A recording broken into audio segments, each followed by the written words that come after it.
Friends, this is Anika and welcome to study with NV sir. तो चलिए हम लोग क्या देख रहे हैं, गॉस के नियम का अनुप्रयोग देख रहे हैं। पिछले क्लास में हम लोगों ने गॉस के नियम के अनुप्रयोग में देखा था कि अनंत विस्तार की चादर के कारण किसी बिंदु पर विद्युत क्षेत्र की तीव्रता, जो कि गॉस के नियम का पहला अनुप्रयोग था। तो आज जो हमको गॉस के नियम का अनुप्रयोग देखना है वो क्या, किसी तार के कारण, आवेशित तार के कारण विद्युत क्षेत्र की तीव्रता, लेकिन इसका भी विस्तार क्या है, अनंत, यानी कि अनंत लंबाई के किसी आवेशित तार के कारण विद्युत क्षेत्र की तीव्रता। तो चलिए आइए आज के सूत्र का हम लोग निगमन करते हैं और निपटारा करते हैं इसका। इसके लिए हम क्या करेंगे, पहले कोई हम लोग क्या लेंगे, आवेशित तार लेंगे। तो ये हमने क्या ले लिया, एक आवेशित तार ले लिया। इस तार को मान लेते हैं हम क्या है, ए बी है, ठीक। ये तार कैसा है, आवेशित है, मानते हैं इस पे कैसा आवेश है, धन आवेश है। इस तार से आर दूरी पे, यानी कि ये जो दूरी है ये क्या है, आर दूरी है। आर दूरी पे कोई बिंदु पी स्थित है, जहां पे हमको क्या निकालनी है, विद्युत क्षेत्र की तीव्रता निकालनी है। तो इस बिंदु पी को आधार मान के हम क्या करते हैं, इसके चारों तरफ एक गॉसियन पृष्ठ की क्या करते हैं, कल्पना करते हैं। ये जो हमारा गॉसियन पृष्ठ बनेगा ये कैसा होगा, बेलनाकार होगा। तो बेलनाकार होने की वजह से हम इसको क्या कहेंगे, गॉसियन बेलन कहेंगे, ठीक है। ये जो हमारा पृष्ठ होगा ये कैसा होगा, बेलनाकार होगा, जिसके ये दोनों सिरे कैसे हैं, ये दोनों वक्र सिरे हैं, और ये सिरा क्या है, समतल सिरा है। यानी कि किसी बेलन के ये जो ऊपर और नीचे के सिरे होते हैं ये समतल सिरे होते हैं, और ये क्या होते हैं, वक्र सिरे होते हैं, क्योंकि ये बेलन जो होता है 3D, ये ऐसे गोल होता है, ठीक है। तो यानी कि जो बेलन का ये सिरा है ये कैसा है, वक्र सिरा है, और ये ऊपर और नीचे के सिरे हमारे क्या कहलाते हैं, समतल सिरे कहलाते हैं, ठीक है।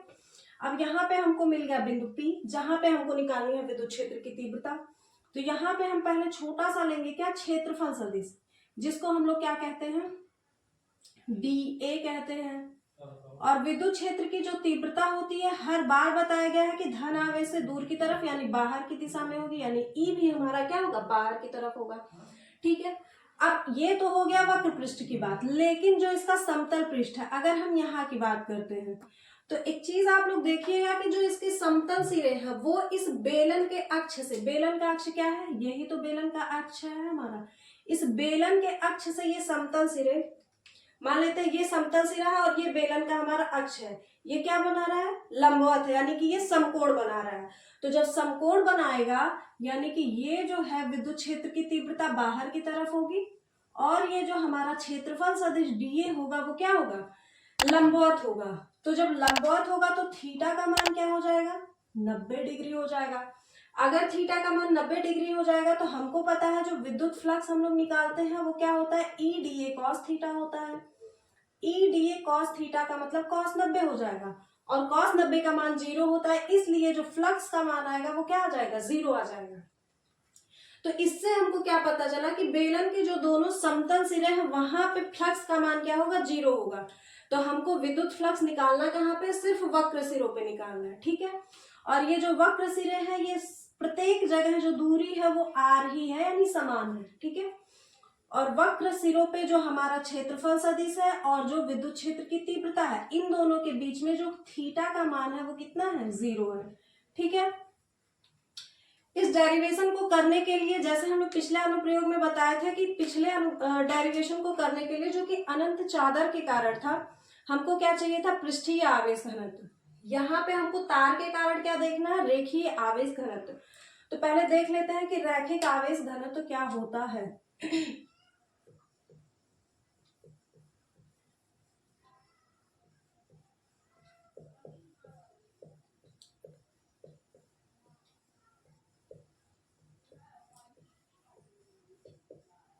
रैखिक आवेश घनत्व, तो रैखिक आवेश घनत्व किसे कहते हैं,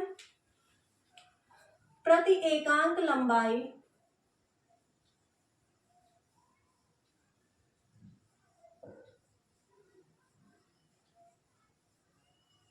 पर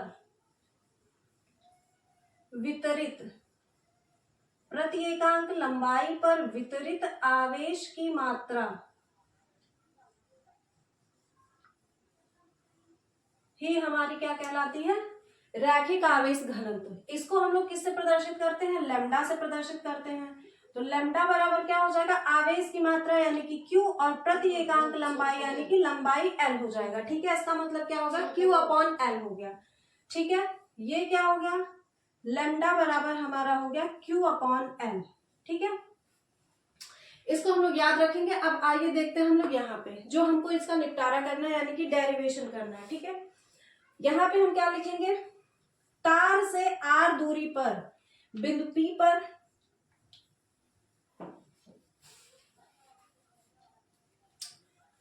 तार से R दूरी पर स्थित बिंदु P पर क्षेत्रफल अवयव से गुजरने वाला वैद्युत फ्लक्स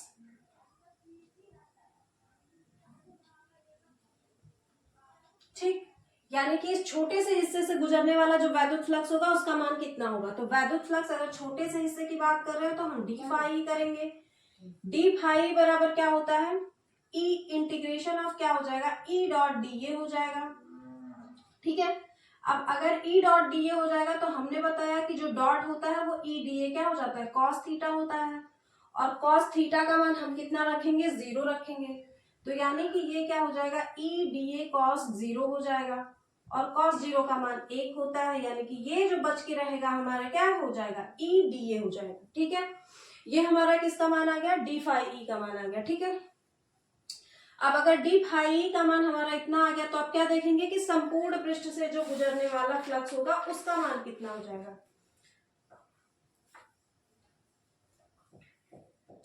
ठीक है, तो संपूर्ण फ्लक्स का मतलब फाई ई, हम क्या कर देंगे, समाकलन ऑफ डी फाई ई कर देंगे।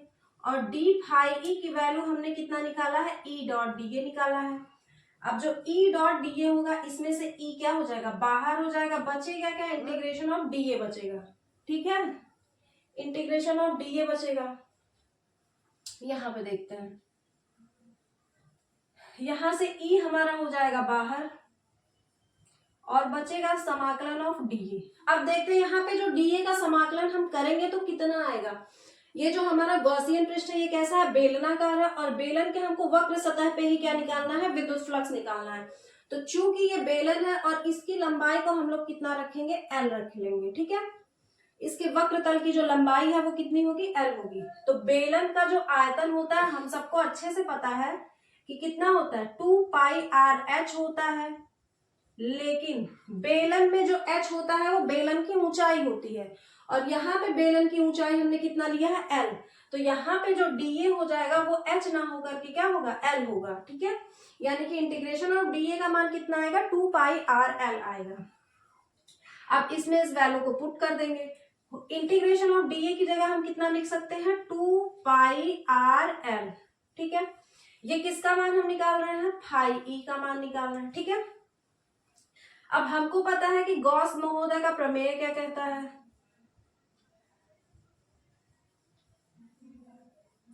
गॉस के प्रमेय से, गॉस का प्रमेय हमेशा से यही कहता आया है कि जो फाई ई है वो किसके बराबर होता है, क्यू बटे एप्सिलॉन नॉट के बराबर होता है। इसका मतलब फाई ई की जगह पे हम कितना रख सकते हैं, क्यू बटे एप्सिलॉन नॉट। तो बात वही होगा, कुछ बिगड़ेगा नहीं। यानी कि इसकी जगह पे हम क्या रख देंगे, क्यू बटे एप्सिलॉन नॉट रख देंगे। बराबर कितना है, E इंटू 2 पाई आर एल है।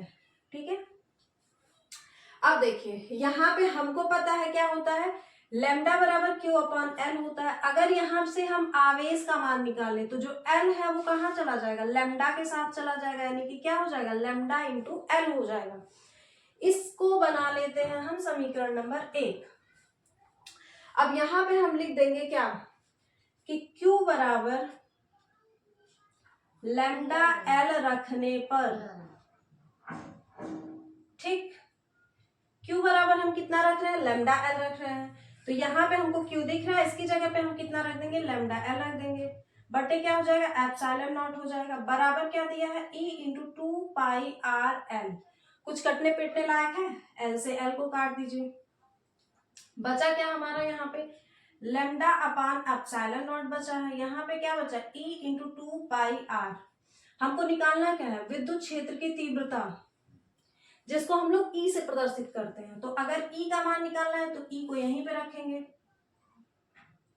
ये गुणा में है, बराबर के दूसरी तरफ आएगा तो भाग में हो जाएगा। एप्सिलॉन नॉट पहले से था तो इसके साथ इसको भी जोड़ देते हैं, यानी 2πr हो जाएगा। इसका मतलब E बराबर हमारा आ गया लैम्डा बटे epsilon 2π epsilon not 1/2π epsilon not और लैम्डा बटे r। इस तरह कर देते हैं, थोड़ा देखने में भी ठीक है। E बराबर कितना आ गया, 1/2π एप्सिलॉन नॉट इंटू लैम्डा बटे r। अब इसको अगर हम लोग चाहें तो क्या कर सकते हैं, 2 का ऊपर नीचे गुणा कर देंगे। इसका मतलब E बराबर कितना आ जाएगा, अगर हम लोग चाहें तो E का क्या कर सकते हैं, 2 का ऊपर नीचे गुणा कर सकते हैं। तो यहां से क्या आ जाएगा, E बराबर हो जाएगा 1/2π एप्सिलॉन नॉट तो पहले से है और लैम्डा बटे r भी है। 2 का हमने अगर गुणा किया तो 2 का हमको करना पड़ेगा भाग।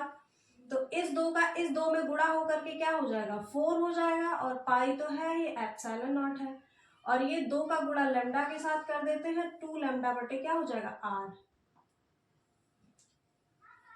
ये क्या थी हमारे विद्युत क्षेत्र की तीव्रता, किसके कारण, आवेशित तार के कारण।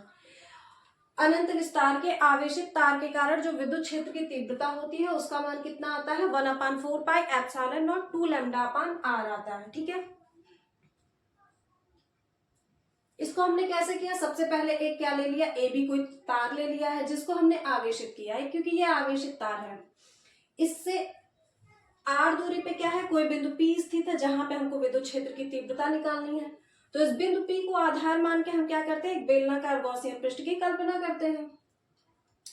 अब जब बेलनाकार गॉसियन पृष्ठ की कल्पना करेंगे तो बेलन के जो दोनों समतल सतह होंगे वहां पे जो होगा वो विद्युत फ्लक्स का मान 0 होगा, क्योंकि जो समतल सतह होंगे और जो अक्ष होगा वो दोनों एक दूसरे के लंबवत होंगे, इसलिए वहां से जो थीटा का मान आ जाएगा वो 90 आ जाएगा, इसलिए विद्युत फ्लक्स का मान हमारा 0 आ जाएगा। तो जो विद्युत फ्लक्स हमको निकालना है वो कहाँ पे निकालना है, सिर्फ वक्र सतह पे ही निकालना है। तो अब यहां से देखेंगे पहले कि डीए से जो गुजरने वाला विद्युत फ्लक्स होगा वो कितना हो जाएगा, तो ई डीए आ जाएगा। उसके बाद में जब संपूर्ण फ्लक्स की बात करेंगे तो डी फाई का इंटीग्रेशन कर देंगे, यानी कि फिर से हमको डीए मिलेगा, ई डीए। ई को बाहर करेंगे और जो डीए है वो बेलन का हमारे आयतन यानी कि कितना होता है, 2πrl होता है, यानी कि क्षेत्रफल। चूंकि हमने यहाँ पे बेलन की जो ऊंचाई ली है वो एल ली है, इसलिए यहाँ पे एच ना होकर के क्या होगा, एल हो जाएगा, जिसकी वैल्यू हम यहाँ पे पुट करेंगे। फिर गॉस के प्रमेय से यहाँ पे फाई की जगह पे क्या रखेंगे, क्यू बटे एप्सिलॉन नॉट। क्यू बटे epsilon not equal to E into 2πrl हो जाएगा। हमको पता है जो रैखिक आवेश घनत्व होता है उसका मान होता है क्यू अपॉन एल होता है। तो यहाँ से हम आवेश का मान निकालेंगे जो कि लैम्डा इंटू एल हो जाएगा, उसको भी हम यहाँ पे ले आके रखेंगे। तो lambda L upon epsilon not, ये एल और ये एल आपस में एक दूसरे से कट जाएंगे, तो बचेगा क्या, लैम्डा बटे epsilon not E into 2πr, जहां से हम विद्युत क्षेत्र की तीव्रता का मान निकालेंगे। इसको एक सिस्टमैटिक फॉर्म देने के लिए हम लोग क्या करेंगे, 2 का गुणा और 2 का भाग करेंगे। ठीक है, तो जो हमारा बन के आएगा वो क्या आएगा, 1/4π एप्सिलॉन नॉट 2 लैम्डा अपान क्या आ जाएगा, आर आ जाएगा। तो ये क्या था हमारा गॉस के प्रमेय का अनुप्रयोग। ठीक है, उसके बाद में अभी 1-2 अनुप्रयोग और बचा है तो उसको हम लोग देखेंगे नेक्स्ट क्लास में। Thank you.